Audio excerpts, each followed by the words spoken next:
He's saying you're good. All right. What's up, fellas? Welcome to the 35th episode of the High Vibe Guys. As you got your boy Booze down here. You got Asa, the Skylar. We're all wearing Make the Hood Great hats today. I'm pretty sure I clowned this for this in the past. Bong bong. Shout out to Rafa. Neighborhood grocery. A good friend of ours. And then you got your boy Akil, the ex-battle rapper over there who gets on every time we do a show. He does, like, battle rap improv for, like, 15 minutes. Buck. Yeah, every show is like he's doing some battle rap improv prior to the show actually starting. Love battle rap. But yeah, man, we didn't do a long intro today. It's gonna be chock full of guests, and this is the day after the inauguration of President Biden. Also, the day after what? Booze. Isn't today like a special day? Isn't it like a special show? Yeah, we got guests. I just said it's chock full of stuff. But it's our anniversary show. Oh yeah. Oh, yeah. Right, damn. Oh yeah. Yeah. Well, shit. Goddamn, there's a lot going on. And There's a lot going on. It's the year anniversary for the High Vibe Guys. So this is officially a full year that we've been in the studio with Dave, dropping these bombs, dropping these jewels, this knowledge. This is where Take these away from Akil. this is where the sound effects would have came. Oh God. This is why we don't have sex. I think it's a good reason we don't have these motherfuckers, because You say this is why we don't have sex? Did that just sound- happen? I said sound effects. Pause. No, that's exactly what he said. Oh, God. Booze. Hey. Wait. Hey. See, Akil, you about to make me pull out a gun on you right now. I'm going to put it away, though. No. I was about to go. See, I hate getting put in the corner because I fight my way out type shit. But, Bro, when you get your green belt, you're going to be stupid, crazy, crucial. You about to be wild out here, bro. Because you got the natural strength. Dave, I can't hear Asa very well. Me either.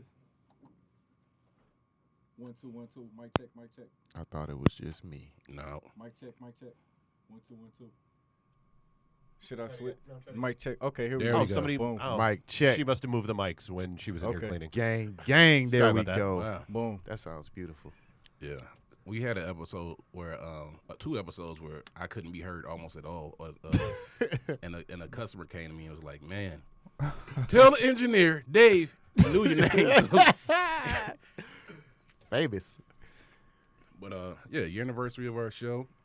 I said nothing about sex prior to that. And let's so we got Passion Murray of Detroit Dirt here in a couple of minutes with us. But I do Bong, want to jump. bong, bong. Today is chock full. Crazy shit. All right, what's going on? What's Man. going on? If I told y'all how my morning started, y'all would be like, oh, yeah, this is all in sync. Everything is in sync right now. Well, don't say that because it seems like it's gonna just keep going downhill. I was saying 1/21/2021. I meditated. We meditated in the car, and I felt like I had really good energy coming into this room. So, Still do. all right, because I Yeah. feel like your energy gonna be fucking up things now. Me? Yeah, you. I am powerful, boy. God, I am. I'll take that. I want to jump into this topic before Passion shows up because I don't want to have to cut her short. At all. But yesterday was the inauguration of President Biden, crazy within itself. But then also, former President Donald Trump pardoned a gang of motherfuckers, including Lil Wayne and Kwame Kilpatrick. Okay, so clarification. Yeah, Kwame was not pardoned. what was he? He had his sentence commuted. Okay. So that means so he can get out of jail, but he's still guilty. He still has to pay all the restitution. So I mean, it's basically he gets out of jail, but Yeah. none of the other shit goes away. Well, that's important. That's an important fact in there. Was Lil Wayne pardoned? I believe so. Wow. So Little Wayne? yeah, I know. Was Little Wayne pardoned? Well, God damn, how boy. about I just say Wayne then? Because I There you can't. go. Was Lil Wayne? Let me say it right for you. Was Lil Wayne pardoned? No, it was so Lil Wayne was pardoned. What are y'all thoughts on that shit? The whole day? Because yesterday was a day. Dave made a point to say that we come in behind very significant days. Yeah. It's us, Dave. It's not. That's what I said. You just got to stop, having shows the early in the morning or the morning after I'm staying up drunk because of shit that's happening. You want to go first? Go ahead, Asa. Okay, put me on the spot. So I mean, I'm ready if you. with the Joe Biden power move, for some folks, we still got to keep in mind we still battling this big, crazy, ugly system. So let's balance out all this excitement with some, mental productivity and some chess moves. Let's still focus on self-sustainability, self-sufficiency, empowering one another, launching more businesses, supporting your friends and family, et cetera, so you can stand on your own too.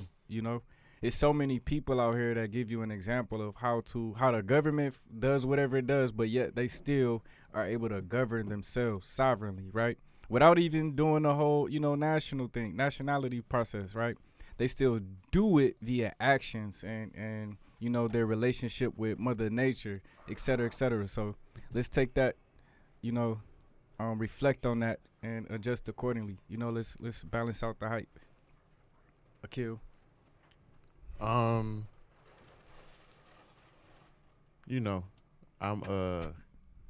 I don't know. Please tell me. Hey, allow my words and thoughts to manifest, Asa. Jesus. Hashtag disrespect. Facts. Younger Akil, who would fall heavy under the conspiracy theorist umbrella, would have looked at it and I would have went on a Facebook flame tour. Hey, all y'all out here acting like something about to change. Democrat, Republican, birds of the same feather. That would have been my energy about 10 years ago, 15 years ago. I am able now to discern and, see that, everything, like my brother Asa likes to say, everything is about perspective. And up and down my timeline yesterday, I saw tons of Chucks and Pearls with, young black women embracing, and I've been saying her name wrong forever. Yeah, Kamala is how you pronounce her name. That's like you had to I've been really saying Kamala. That's like when I say names, like You got to think that way through it.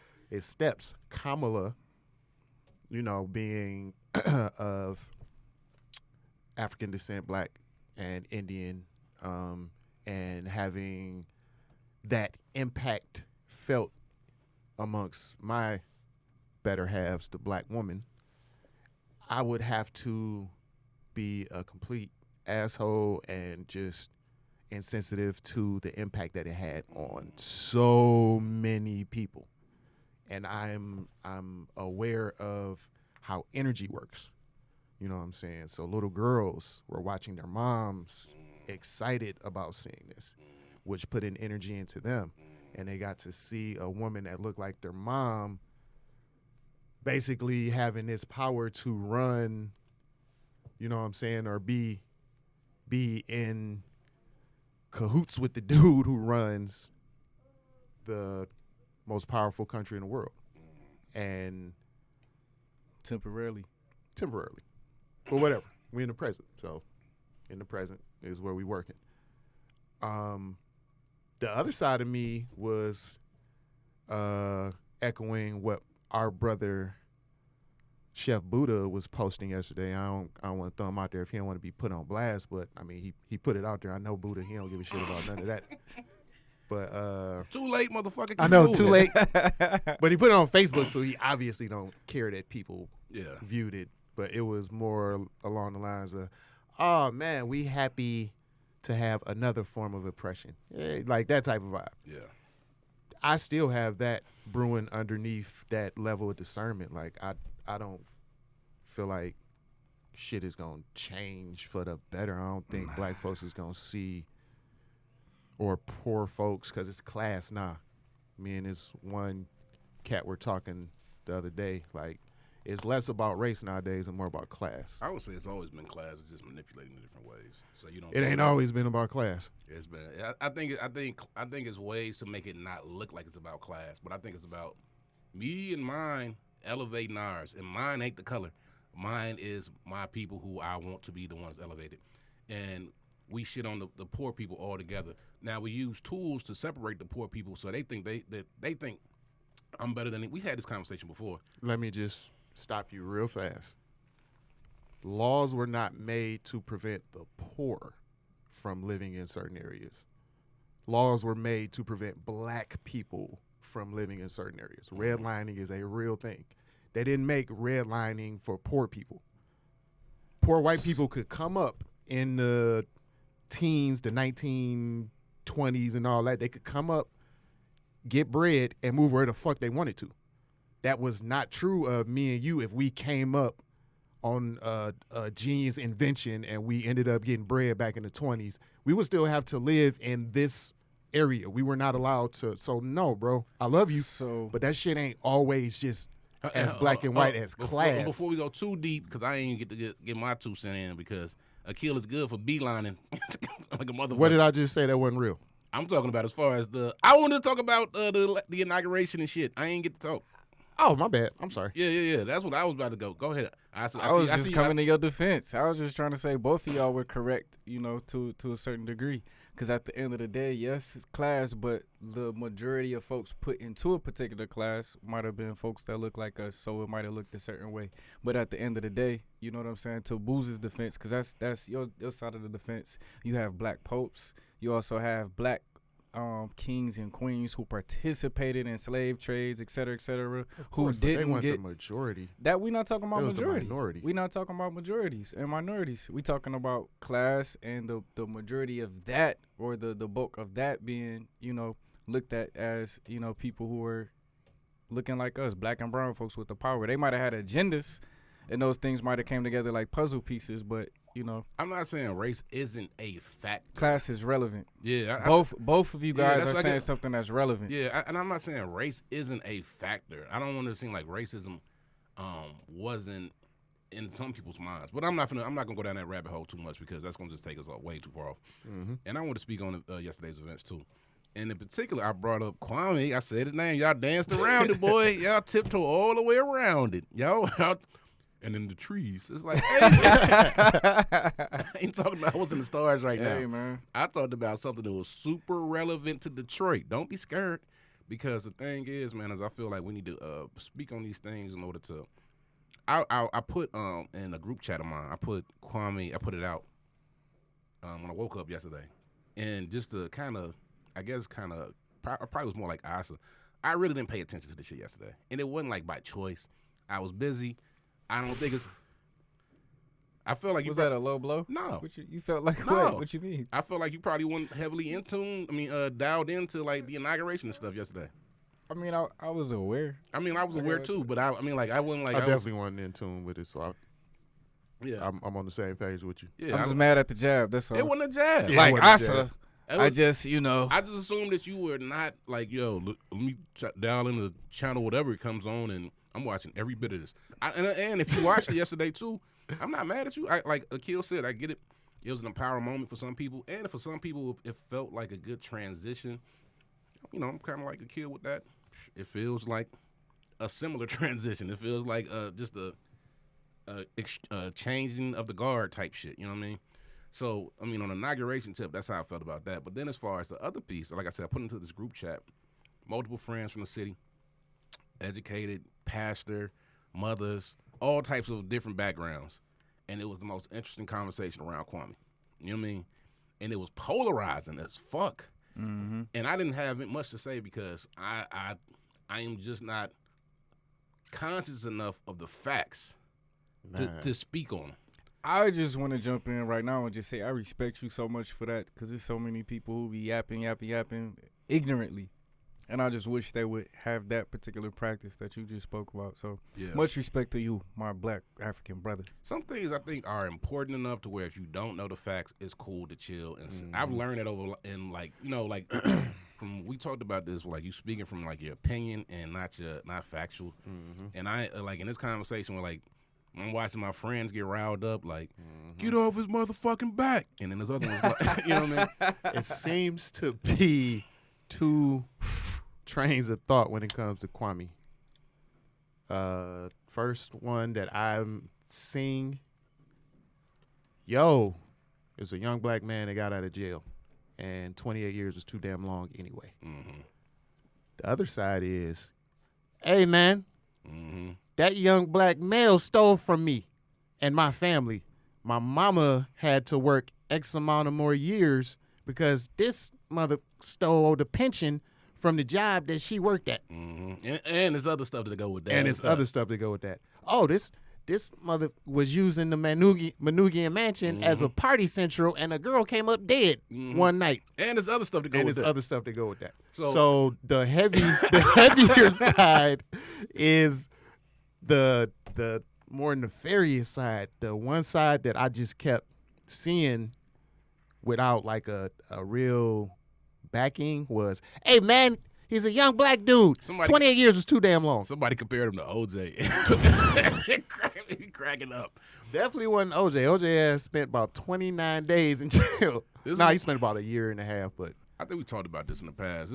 So for me, it's like I'm not conscious of the facts enough. And then, man, it's like he's in politics, and not to justify anybody's actions, but I do feel like, we're unfairly targeted. So I see where people's opinions come from in that sense. You know what I mean? Like, he got a target on his black. You remember when, like, it was a big deal when he wore earrings. It was like, it's like, damn, you can't really do much of anything. And you can't, at that point in time, now we're kind of in a space where I feel like you can have a little bit more cultural identity and heritage kind of come through, and it's not as big of a deal. But it definitely. Somebody had to break the ice. And it's like, man, shit. I guess also with that too is like there are a lot of things, a lot of empowerment that came behind him being in office. So I think it's not a black and white topic, but I felt like it was something that we needed to at least bring up and not be like because we live in Detroit, y'all. So I don't want to be afraid to have a conversation that's really relevant because we're gonna offend somebody. Like, oh no, I'm not afraid to have this conversation. And that's something I think that like happens sometimes, man, where it's like a really relevant. Because what happens is people have this conversation on Facebook. They have it on Instagram. They ain't having it in person. Nope. Because we don't. What you waiting? No, I was about to jump in. Go ahead. My feedback or my input in this conversation is this, man. So he did X, Y, and Z, or he was, supposedly was involved with, whatever. At the end of the day, what is the determining factor for who gets judged or penalized or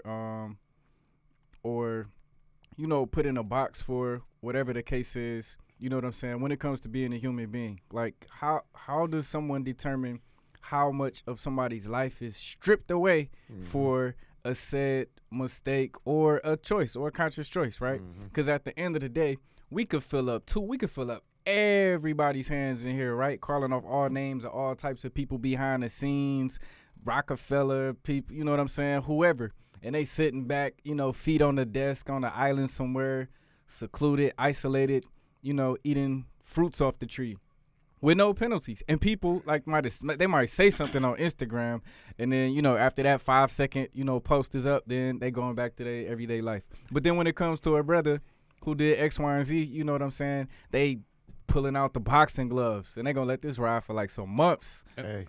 I've said that, and I've said that before too. But I will also say this too, is like, he literally had the title as a public official, so you kind of get judged by the public if you put yourself in that. You do, but Rick Snyder been on chill mode for a minute. I'm not. No. Yeah, I don't want you to take this as me saying you're defending anything. I don't want you to take offense to this. I'm throwing this out there.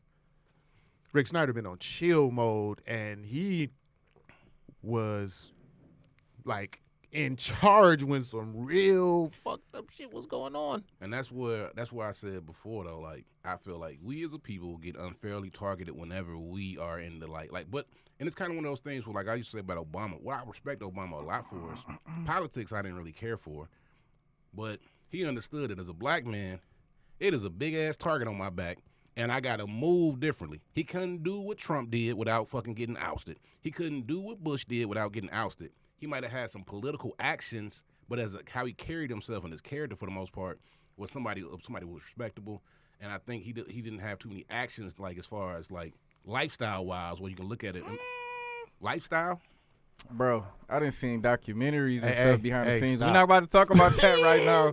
Whole bunch of questionable, bruh. It's a whole bunch of questionable stuff out there, but it's not publicized like Kwame's information was. You know what I'm saying? So it's a different ball game. The show that we have, because I'm gonna throw that boy out there. I'm gonna lob that boy. Put it in the ethers.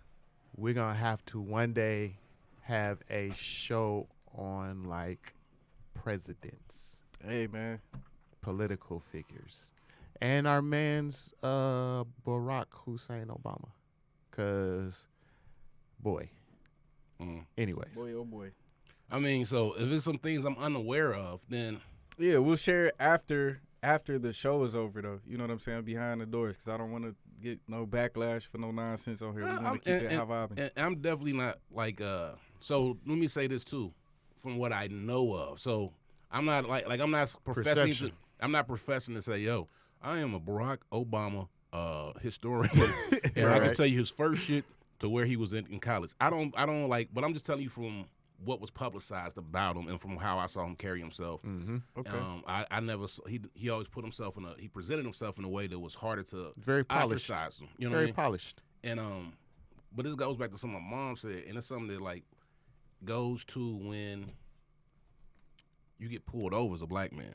You got to carry yourself in a certain way, or you got to be prepared for the consequences that are going to come behind them actions, right? Exactly. So that's what I guess I'm referring to with Kwame is like he definitely pushed the envelope, and I kind of respect that. You know what I mean?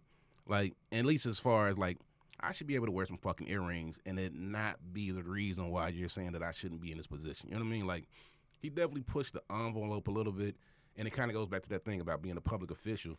You're kind of putting yourself in a position to be ostracized by the public, and we already know, shit, if you get pulled over by the cop, you got to act differently. You know for sure if you run a whole city that you're going to have to act differently depending on what your actions are. So, hey, man, stop watching this freaking karate flick while we're talking, man. I had to distract the kill so I could get my 2 cents. I wanted to chime in. Give me your 2 cents, man. Damn. We have the worst. Don't do that. We do. Don't do that. I don't want to watch this right now. Don't do that. Then don't. Then come on. We up here It's with super it. We fly up though. here. Like, yeah. Come on, though. Shout out to Ray, man. hold up, time out. For all of our listeners, we love y'all so much.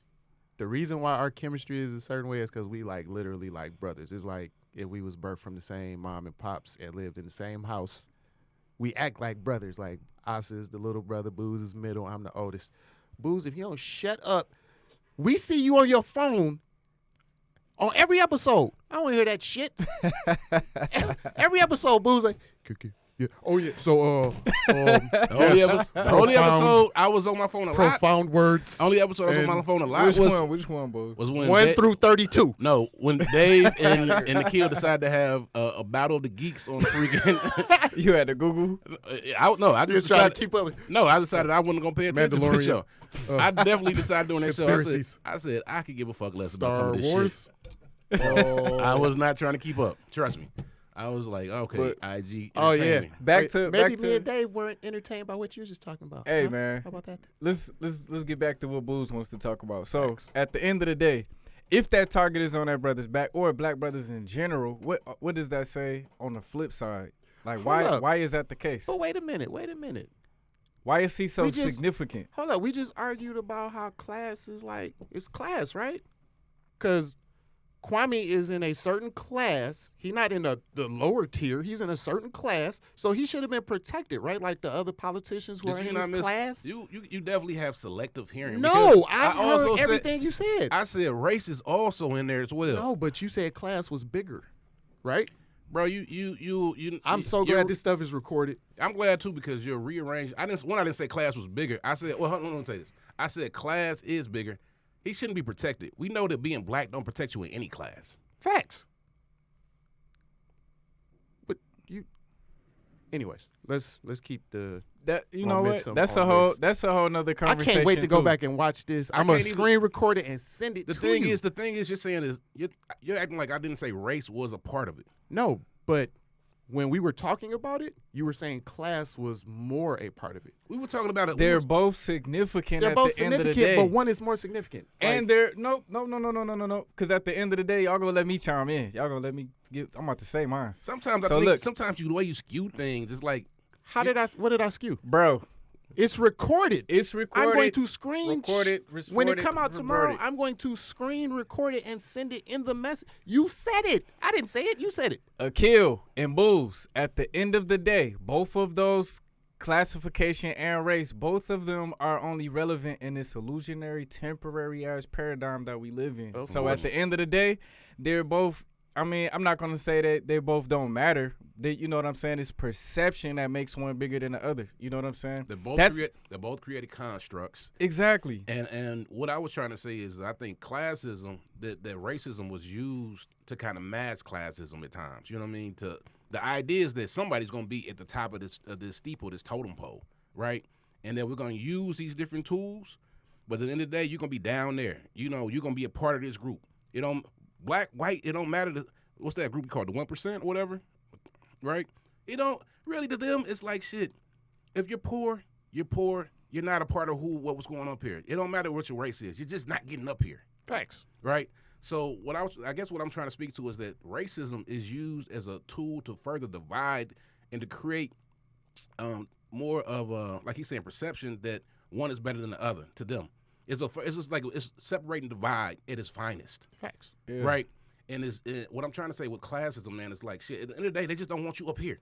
They just don't want you inside the fucking the upper room. You know what I mean? And on top of that, if you wanna take it all the way back historically, racism is actually a copycat off of classism. Yeah. So at the end of the day, like one is not better than the other. They both is some BS. Because at one point in time, when it was just all black and brown people, you had some little workers, you had some priests, you had some chefs, you had the kings and the queens up here, like But it running shit by operated- It bloodline. operated a little differently. That bro, it still existed. I get it, but you It can't operated. compare- It operated It didn't differently. operate in a violent paradigm, bro.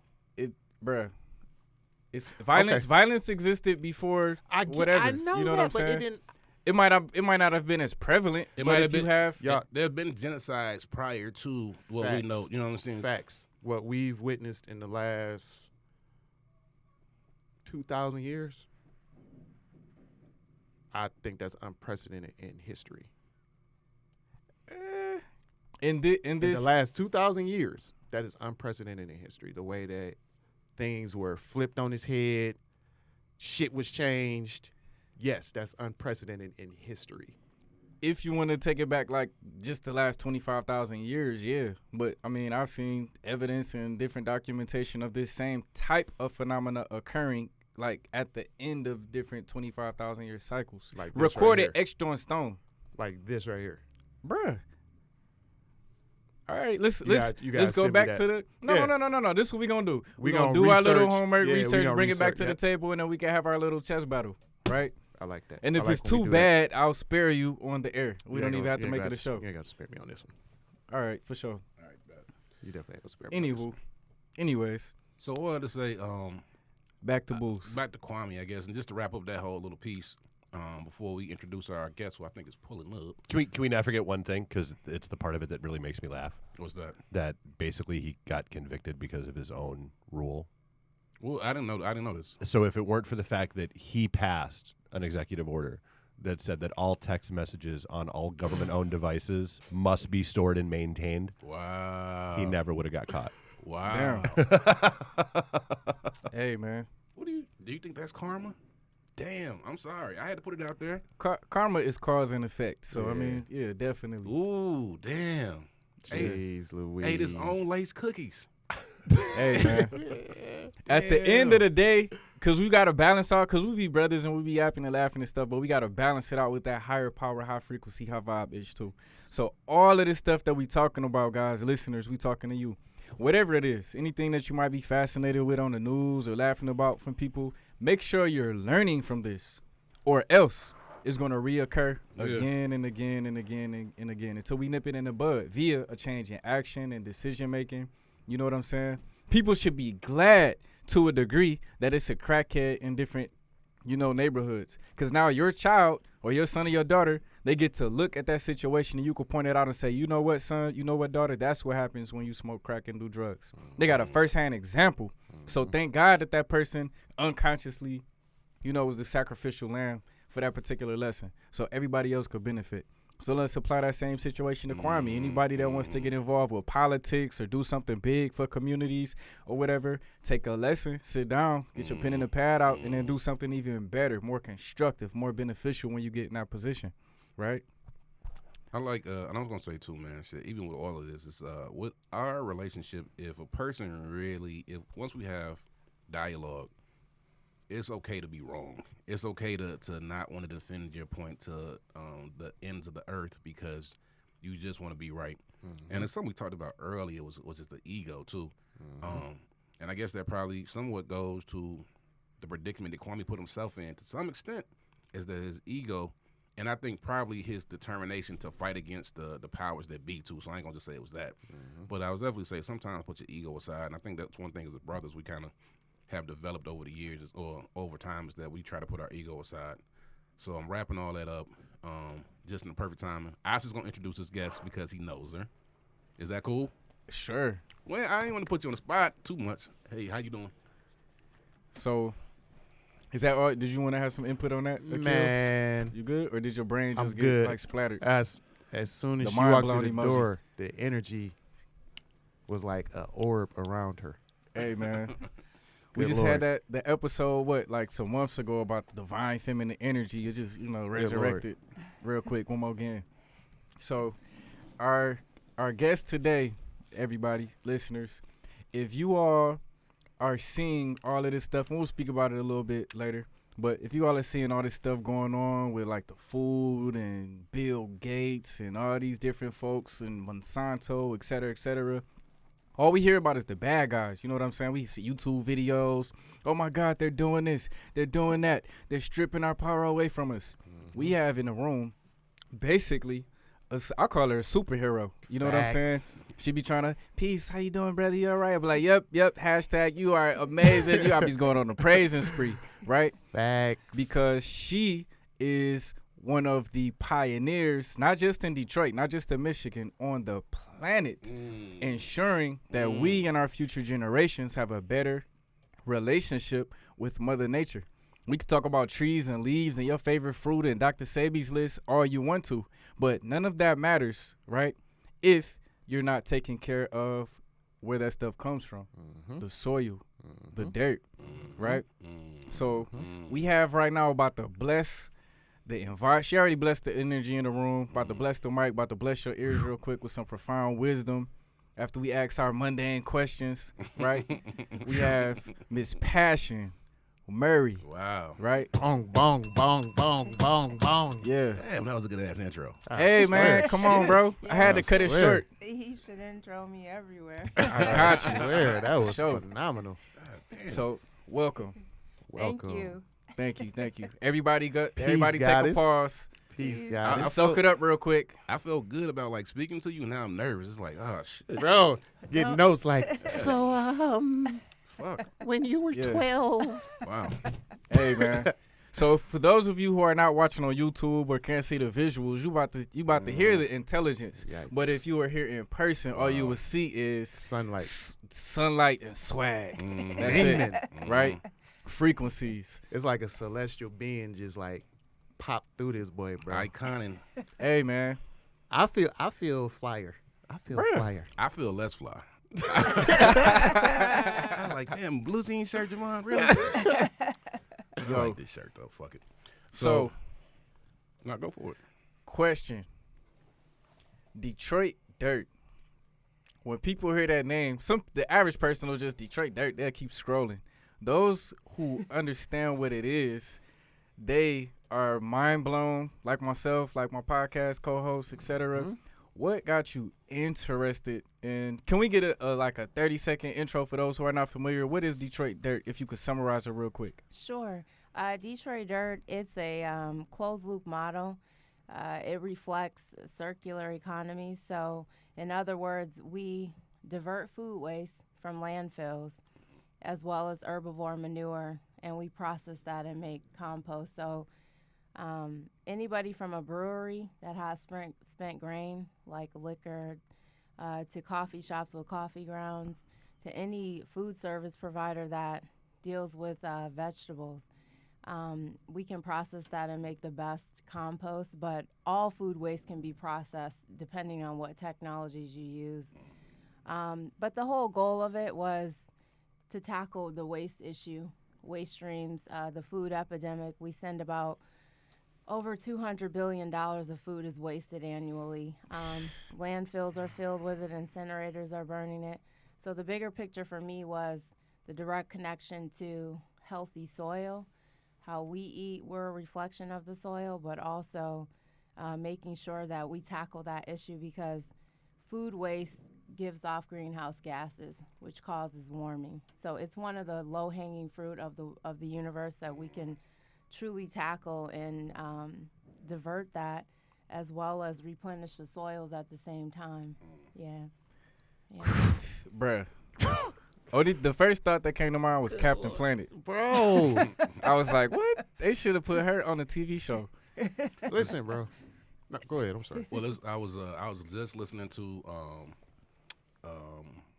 a book about organic living soil, and in it, this man makes a comment where he says something along the lines of like, food manufacturers make more food than they could sell in certain parts of the world, and then we have people who go hungry at the same time. Yeah. How does that make sense? Right. And it's like me and Akil have talked about this because of what we worked at in the past, how it relates to throwing food away and then living in Detroit. Just like the how ironic it is, how the whole, and it's just good to hear that somebody's really taking an initiative to put some serious energy behind it.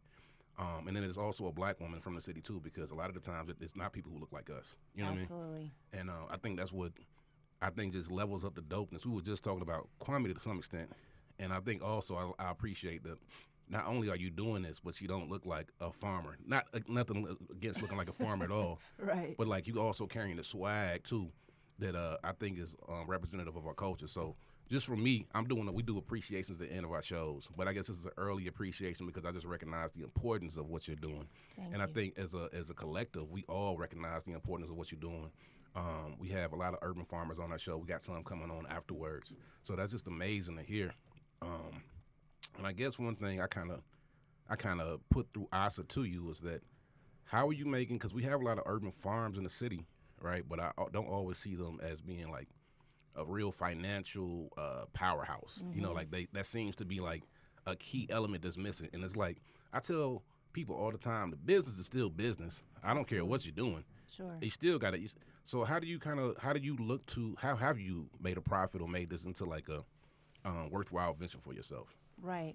So I'm going to answer both of your questions really quick because how I got into it, just in case there are people out there, are people who want to pursue this as a pathway. I want to answer that first and then talk to you about the economics. So I grew up going to the landfills with my dad, who was an entrepreneur, right? And so the impact of watching him, you know, as this black man, you know, in my household who took the buyout from General Motors and decided to take that money and invest it, right? And so snow plowing, waste removal, industrial mowing, construction, he was involved in all those things. So I watched him, and I watched my mother get up and go to work every day, and she actually retired from Bosch, who was my biggest supporter, actually, with my nonprofit, the nonprofit that I have.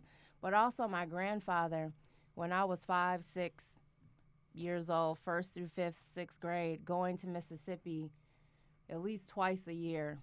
I looked forward to that. That was my Disney World and Disneyland because I watched this man be one with the universe, with the nature, with animals. And so for me, that was the most phenomenal thing because, you know, we're in the city. We go down and you see one of our ancestors walking the land calling in the cows. Whoop, whoop. The cows could be out on the pastures. They're coming in, knowing about what the chickens need, knowing when an animal is sick. All of that spiritually has something to do with where I arrived, right? I had no idea as a young child that I would be involved in one of the solutions. But those landfill trips, the landfill's not making any sense to me. And then having a grandfather that was in tune and just being fascinated with that, waking up at 5:30, 6 o'clock in the morning as a kid, like, what is he going to do today? And just following him around on that acreage of land. And that's a whole nother conversation for us and our people and how the migration disconnected us. That's a whole nother conversation. But the key is those were two impactful, pivotal, moments or things that happen. As far as the economics, I think what happens is when we do things that are, aligned with Mother Nature, at times we think that, we're not supposed to necessarily make any money, or we don't really put that at the forefront of our minds. But at the end of the day, we all have to survive.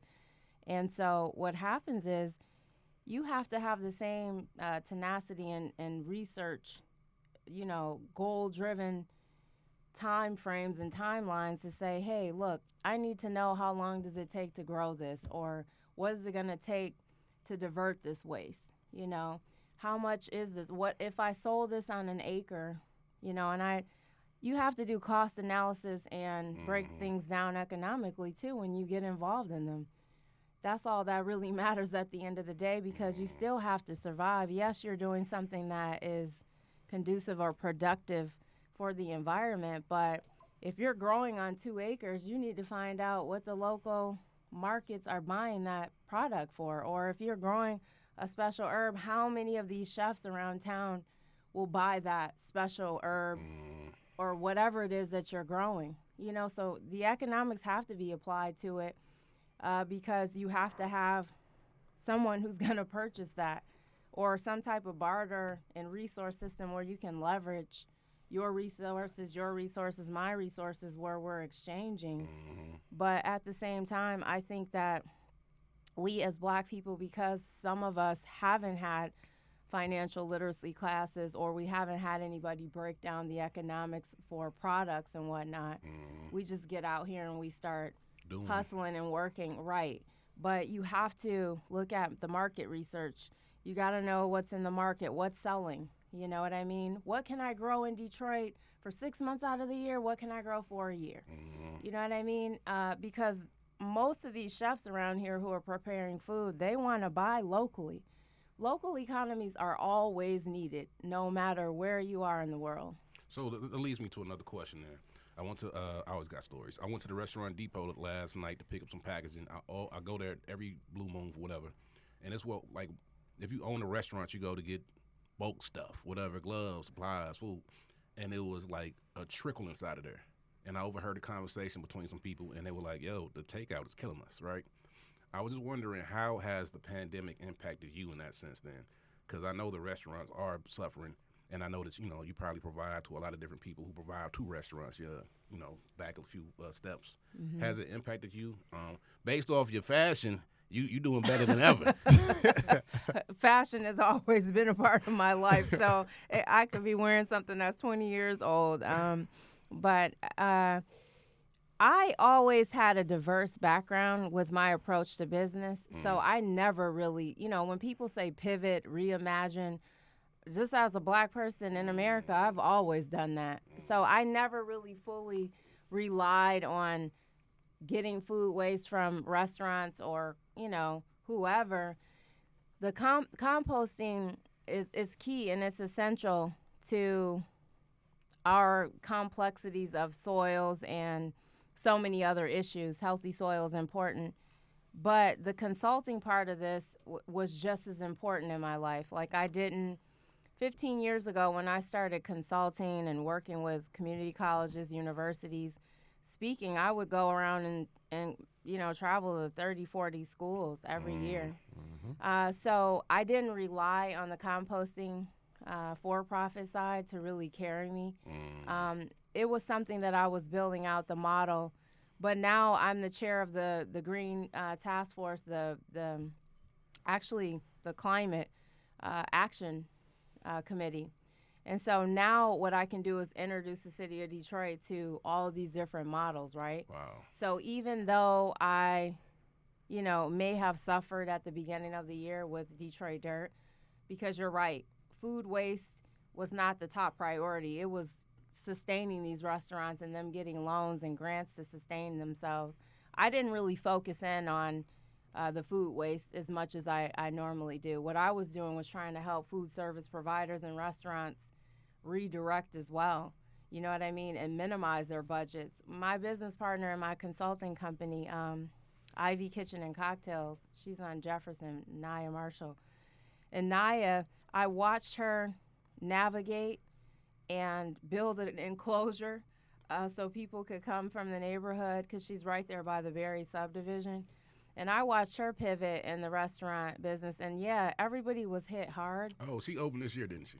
Yeah. Yeah, yep. I know exactly who that is. Actually, I do. E worked with her. Yeah, yep. She opened this year, but the thing is, my goal was, okay, if the composting, the pause button is hit, and we have to, kind of redirect or whatever, I started looking at the opportunities to go into these food service providers, but I also never relied on restaurants to get me their food waste.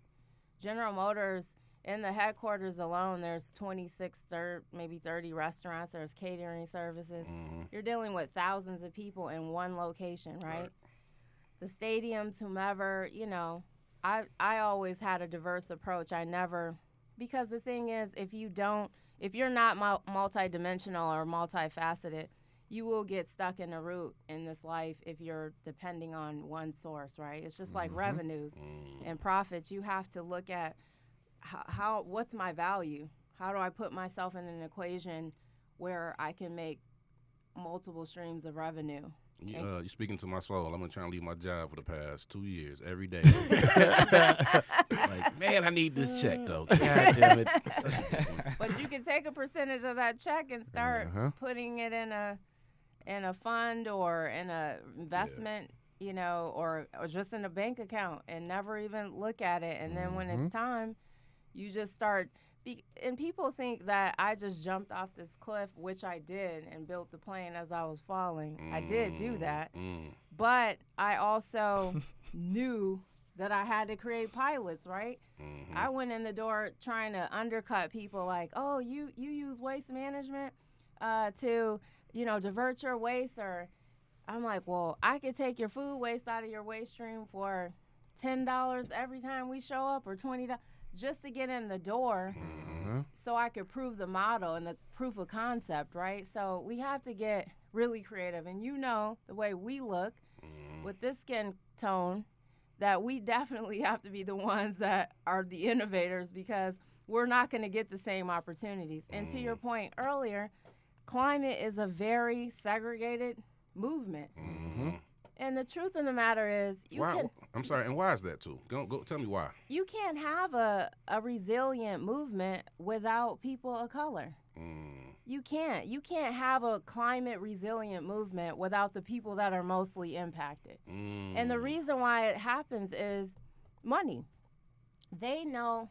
See, my mindset was, I might not make a whole lot of money. It's kind of like how most of these billionaires today, right?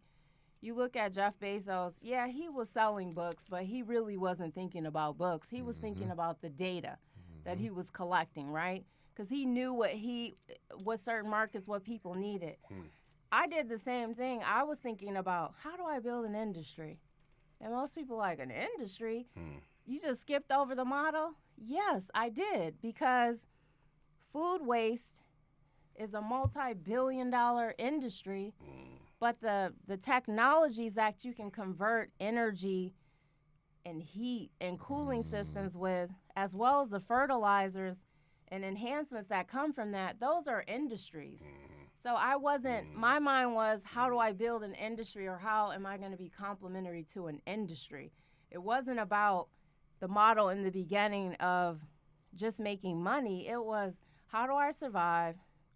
How do I make myself valuable to these corporations? But if most of the corporations are made up of white men who are on boards, who control everything, it's a trickle-down effect. It's the same thing with climate. They're out here making decisions for indigenous communities, people who have been in their respective communities for 200, 300 years, for generations. But when you start drilling for oil, glaciers start melting, you start tampering with biodiversity, the people who live in those communities are the ones who are impacted. So why don't you go and talk to them and meet with them and say, we need an alternative way? I tell the mob all the time, right? Because we're all in the same room at these conventions and conferences. Say that. You tell who? The mob. The people who control the waste industry, because it's very mafioso. And I say to them, I'm like, listen, why don't you control the right thing to do?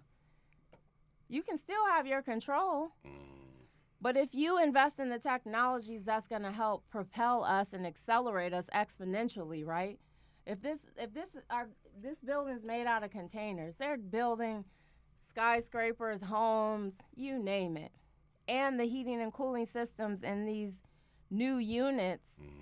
Infrastructure is the key for investment for the future.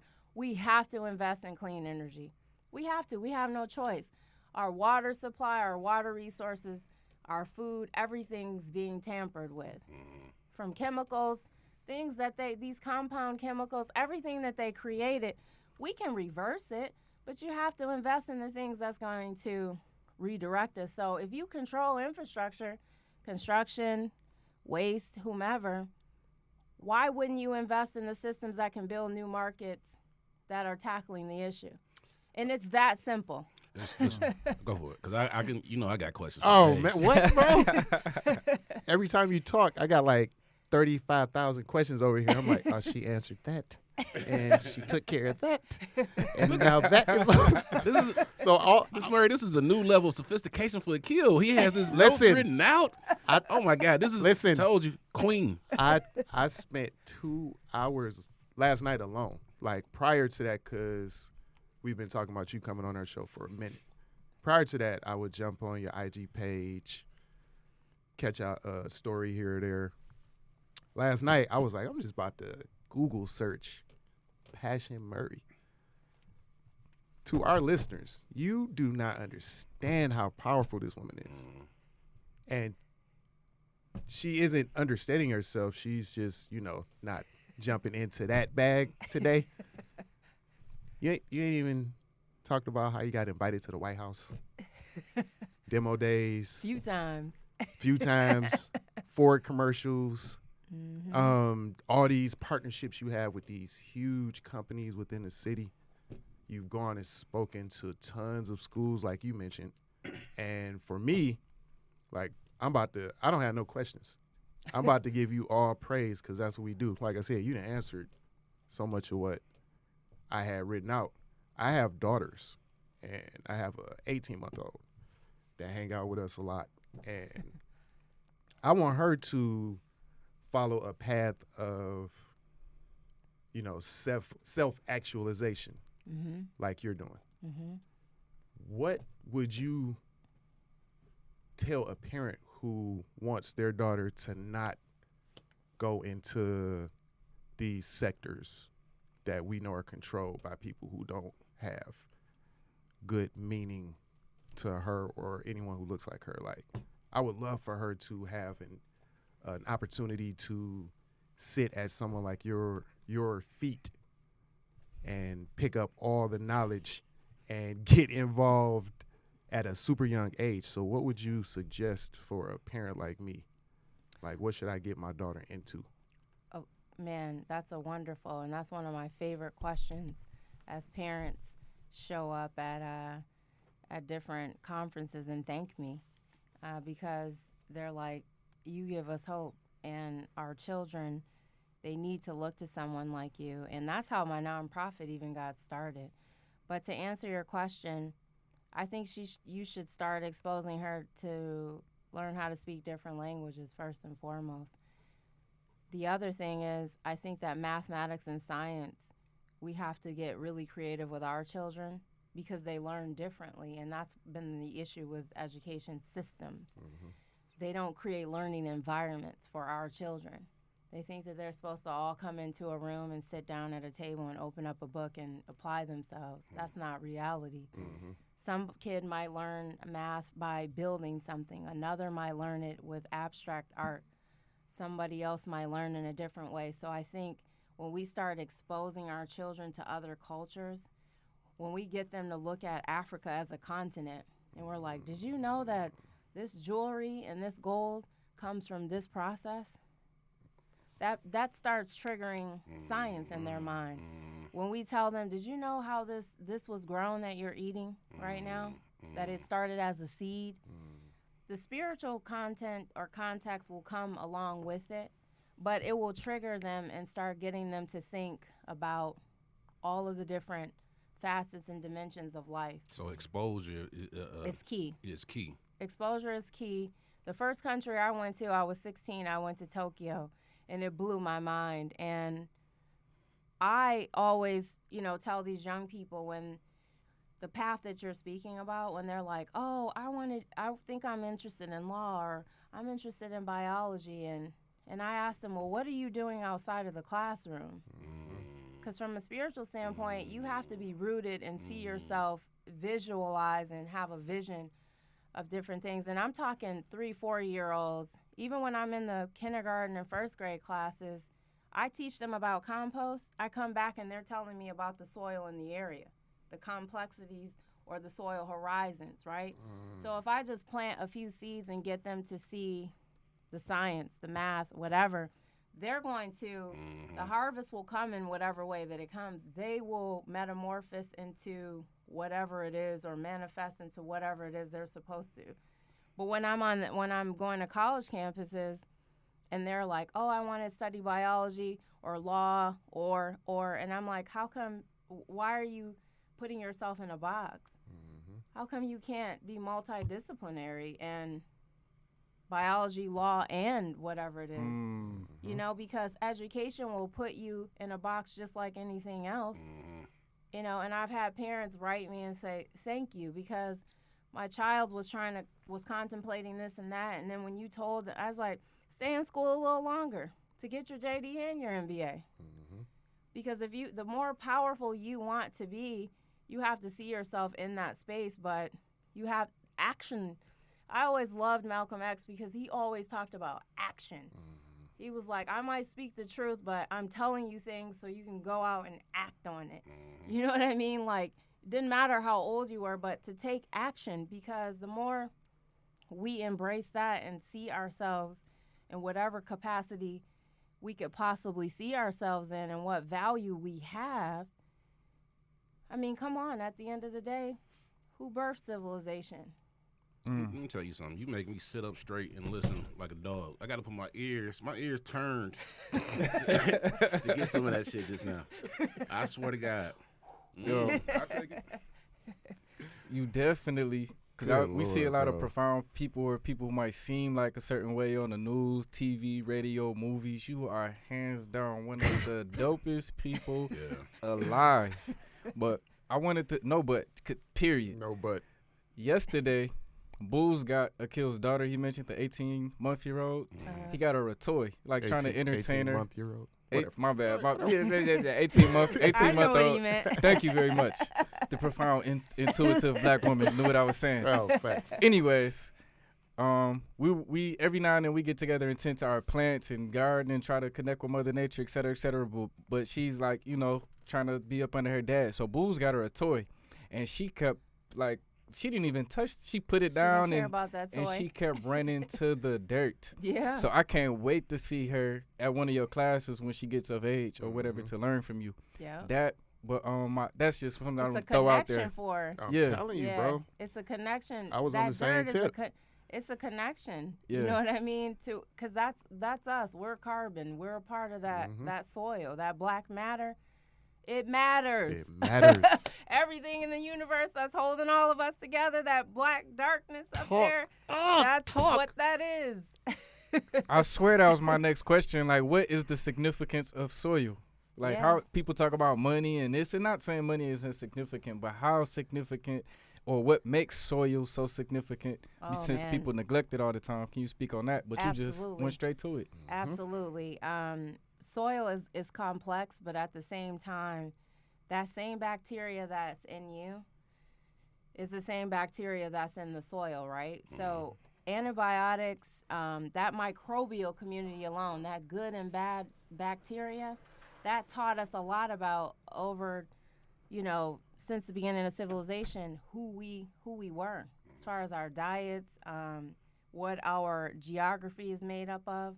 So when they started talking about there are different parts of the world that don't have any topsoil, if they practice regenerative practices as far as using manure, using compost, using food waste, you can bring back that layer, right? Composting and regenerative it's really going back to the old ways of farming. And so what happens is the reason why soil is so important is the nutrient, everything that comes out of it, if we consume it, which that's what we are, we're bacteria too, there's a connection there. And that's really how antibiotics was even discovered, was through soil. Eating dirt. Well, eating dirt and studying it, and the that microbial community, just think of this little microcosm that lives under us, right? It's a whole nother universe down there. That in itself is a function of what happens above ground, but we don't really think about it because we are consumed with so many other things in this life. But the complexities of the soil, the biology of that, the chemistry of it, that's why it's important for children, his baby, to learn from that, because the science, everything that will come from that, she will begin to see what she is in that. That's what I saw. At first, I was doing this to handle the waste issue and the waste epidemic. But then when I realized that the soil is a storage for water, it cools the earth. When I really started looking at the power of the soil, I'm like, oh, yeah, Detroit Dirt, they talk about us black folks and, they talk about this city and all that. I was like, there's symbology with this. There's symbolical for me, Detroit Dirt. Yeah. I'm like, yeah, and I'm going to connect us back to the soil. And when we were slaves migrating, just like we did in Africa, they took us away from what we were rooted in for a reason. Girl, you put some layers on that. That was layers. It was layers. I had so many things I wanted to say, but I said, shut up. Bro. Let it get it out. Let it get it out. I turned my phone over. It just shut up. I have no more questions. I'm over here taking notes, bro. God. So the soil is very important to who we are. It teaches us our history. There's so many lessons learned in soil. But I tell young people, get to know the microbial community. They're like, what? I said, those little worms that the birds eat and that are down there and they're procreating, they're doing all of that movement and coming together for a reason. Start learning what that is. Excellent. Man, oh, man. So the thing is, we got two other guests, too, coming in for our next episode. And I put them on pause. I got them in the car pause right now. Hey, I said, hold up. This is we gonna stand this out just a little bit. Cut the heat on. Good Lord. It's a good episode when Dave back there quiet. Just listening and absorbing. Yeah. Yeah. Sheesh, bro. So I feel like we can keep doing this for hours. So I am saying let's pause it and hopefully get you back sometime. Are y'all in agreement? Akil? bruh. Bro, have you ever seen me look like this, bro? No, I haven't. You are blowing my mind, because I am a proponent of strong black women. I got 3 daughters. So anytime I could absorb knowledge, energy from strong black women and then divert it to them and give them some knowledge or whatever, I soak it up. And our circle is becoming just flooded with all this divine feminine energy. True. You and this again, you know, if you operating out your ego and you hear me say what I'm about to say, then that's on you.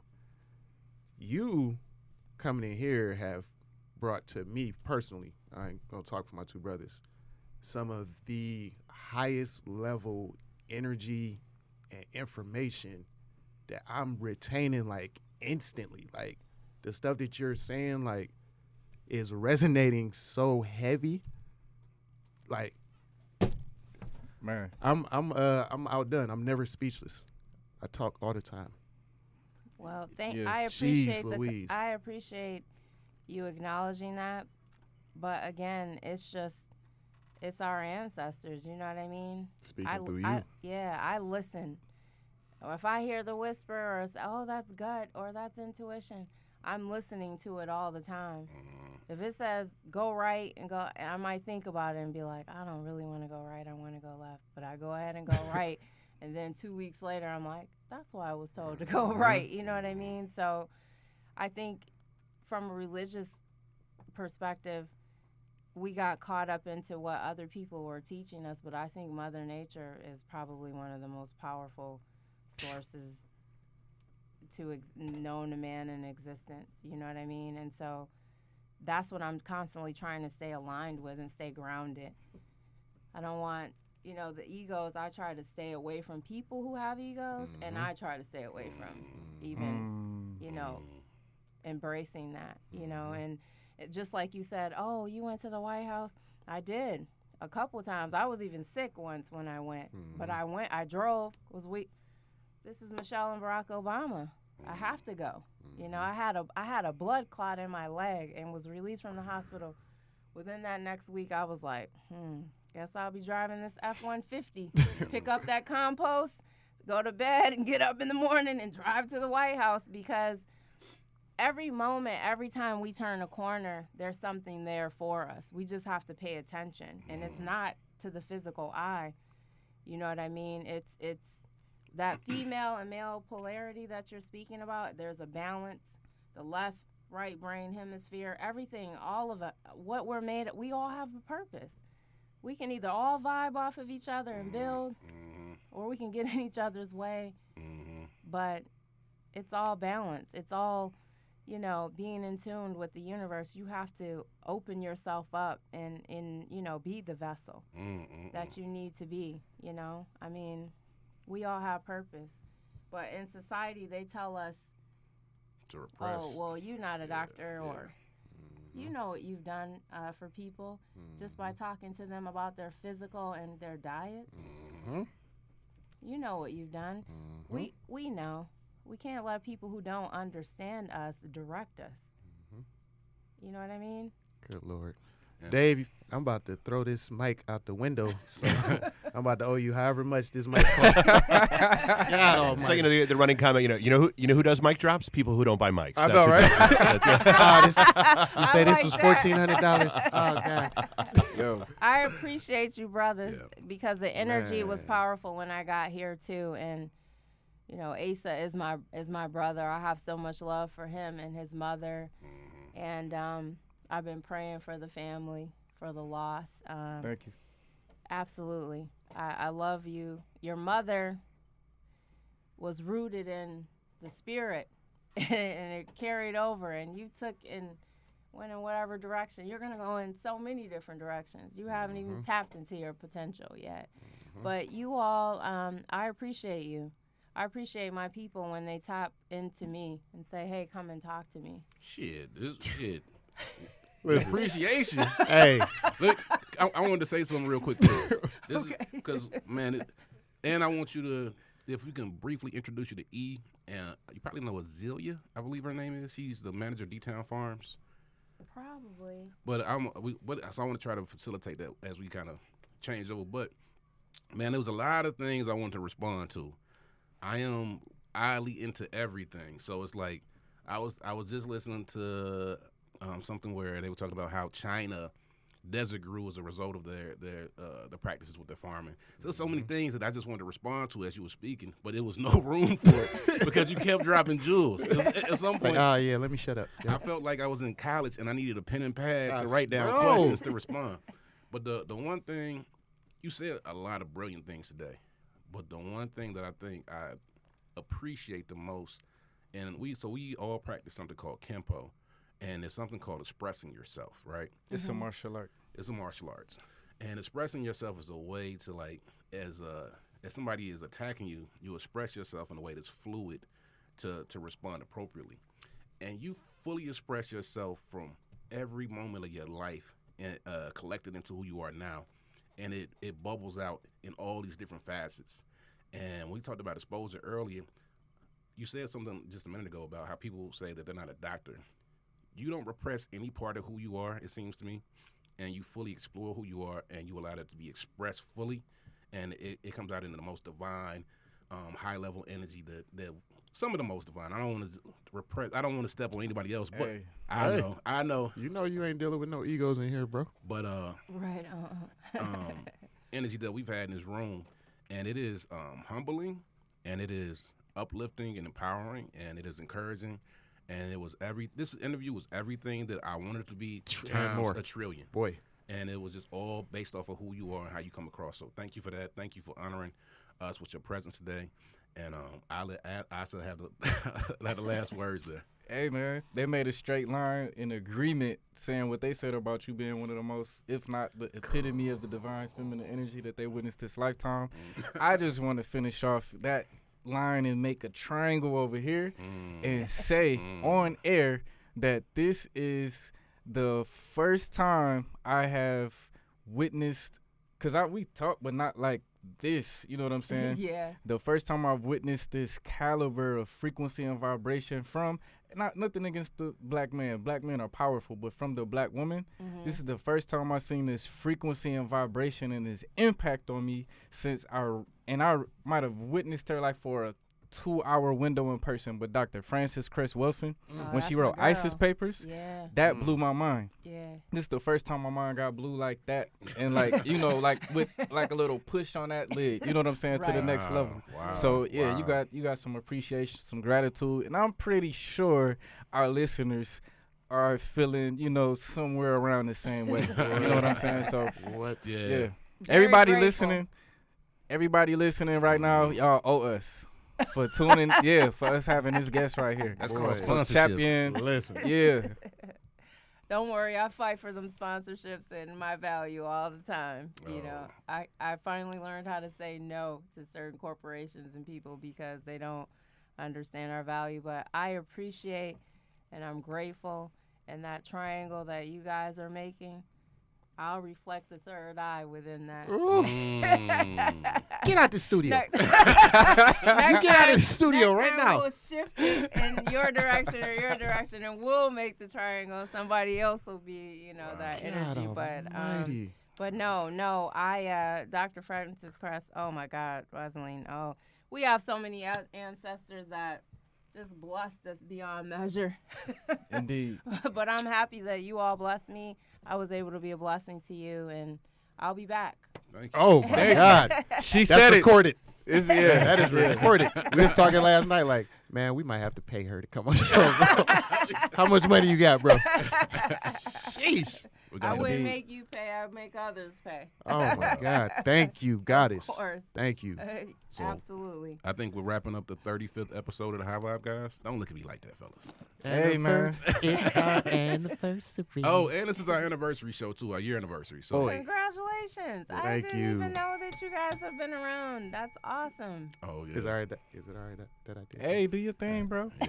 You get it 35 times if you want to. I swear, bro. You know? All right, that's what's up. All right. Thank you for Thank coming on the you. show. Thank you, I'm goddess. very grateful. Thank you. All right. And we out. Peace. Peace. Yo. Awesome.